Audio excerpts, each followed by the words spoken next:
पिस्ते के अंदर एक बड़ा जबरदस्त सा केमिकल है जिसे कहा जाता है एडिपोनेक्टिन। बेसिकली ये केमिकल वो केमिकल नहीं है कि कोई आर्टिफिशियल केमिकल है, ये कुदरती इसके अंदर एक इंग्रेडिएंट है एडिपोनेक्टिन के नाम से, जो कि बेसिकली दो काम करती है। एक तो एंटी इन्फ्लेमेटरी है। जिस इंसान के जिस्म में क्रॉनिक डिजीज होती है, यानी कि वो बीमारी जो कि दायमी बीमारी होती है, सारी जिंदगी साथ रहने वाली बीमारी होती है, ऐसी बीमारियों में क्या होता है कि जिस्म में सोजिश हो जाती है उस बीमारी की वजह से, ठीक है, तोड़ फोड़ बहुत होती है जिसकी वजह से हमें मुख्तलिफ अलामात नजर आते हैं। तो ये एंटी इन्फ्लेमेटरी है, यानी कि बॉडी में जो ये सोजिश हो रही है, जिस्मानी तौर पे जो स्ट्रेस कंडीशन है उसको खत्म करती है। सबसे मजे की कहानी, ये इंसुलिन के काम करने की सलाहियत को बेहतर करती है। और इस बारे में अभी 2025 में लेटेस्ट रिसर्च आई जिसको बहुत सारे डायबिटोलॉजिस्ट, सीनियर डायबिटोलॉजिस्ट, रिसर्चर्स ने इंडोर्स किया कि पिस्ता जो है वो शुगर के मरीजों में, खास तौर पे टाइप 2 डायबिटीज में,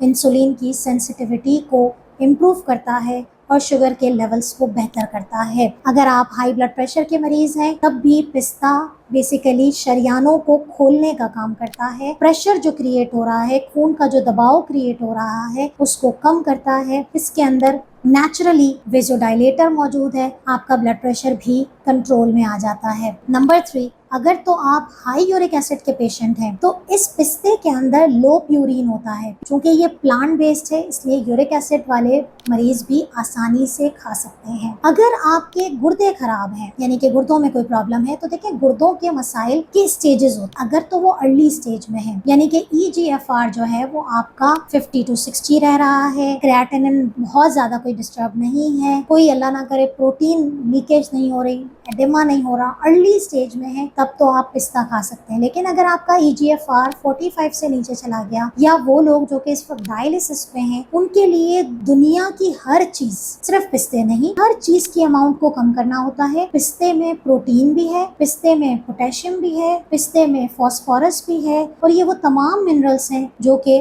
गुर्दे के मरीजों को कम से कम इस्तेमाल करने होते हैं।